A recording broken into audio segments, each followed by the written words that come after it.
जय श्री कृष्ण। आज का विषय है हर चीज़ का महत्व समझें। जब भी हम किसी कार्य का महत्व समझ के किसी कार्य को करते हैं तो उस कार्य को करने में हमें आनंद आता है, या यूँ कहें कि उस वस्तु के गुण हमारे लिए, उसकी उपयोगिता आदि की जानकारी हमें होगी तो हम उस कार्य को नित्य भी करेंगे और हमेशा रुचि रखकर करेंगे, पूरे मन से करेंगे। जैसे यदि हमें अजीर्ण हो गया तो हम एक नींबू और थोड़ा सा नमक पानी में डालकर पी लेंगे तो हमें तुरंत आराम लग जाएगा। तो नींबू के गुण और उसका महत्व हम जानते हैं तो हमने बिना देरी किए ग्रहण कर लिया और हमें तुरंत फ़ायदा भी हो जाता है। ऐसे ही हमारे जीवन में, हमारे परिवार में माता पिता, बच्चे, सगे संबंधी, सभी रिश्तों का महत्व ज़रूर समझकर हमें व्यवहार करना चाहिए। विशेषकर लड़कियां शादी के पहले अपनी बुआ, दादी, मामी, काकी आदि को इतनी अहमियत नहीं देती। शादी होने के बाद सास, ननद, देवरानी, जेठानी आदि के साथ रहकर जब तुलना करती है तब उनका महत्व समझ में आता है। सबसे ज़्यादा महत्व माँ का समझ में आता है, क्योंकि शादी से पहले हम ससुराल की परिभाषा समझ में नहीं आती और हम हमारी माँ को उस मानसिकता से नहीं समझ पाते।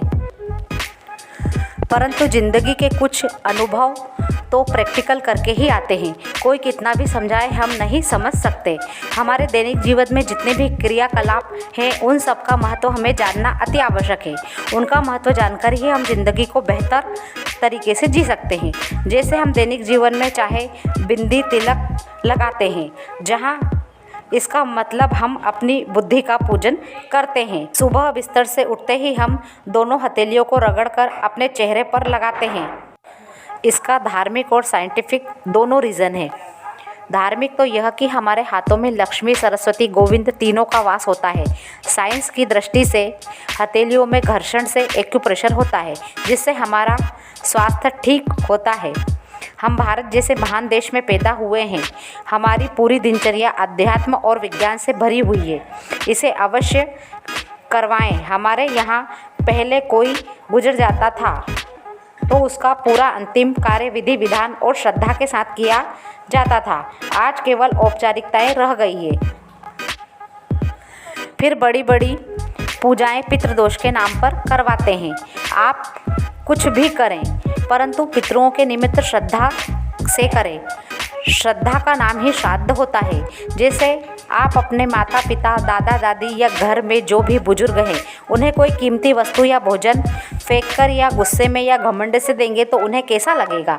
इसके विपरीत यदि आप सामान्य भोजन भी आदर के साथ देंगे तो उन्हें बहुत अच्छा लगेगा और वे आपको बहुत आशीर्वाद देंगे। ईश्वर ने पितरों के लिए 16 दिन बनाए हैं और हर मास अमावस्या की तिथि भी पितरों के लिए बनाई है। इसका महत्व समझकर श्रद्धा से श्राद्ध करें और श्राद्ध के निमित्त भोजन दान माता पिता के सारे पुत्र कर सकते हैं, करना ही चाहिए। माता पिता तो अपने 2 या 4 बच्चों की परवरिश में भेदभाव नहीं करते, तो हम सभी बच्चों का फर्ज भी उनके लिए एक समान है। और यदि आप सभी एक साथ एकत्रित होकर करें तो बहुत अच्छा होगा।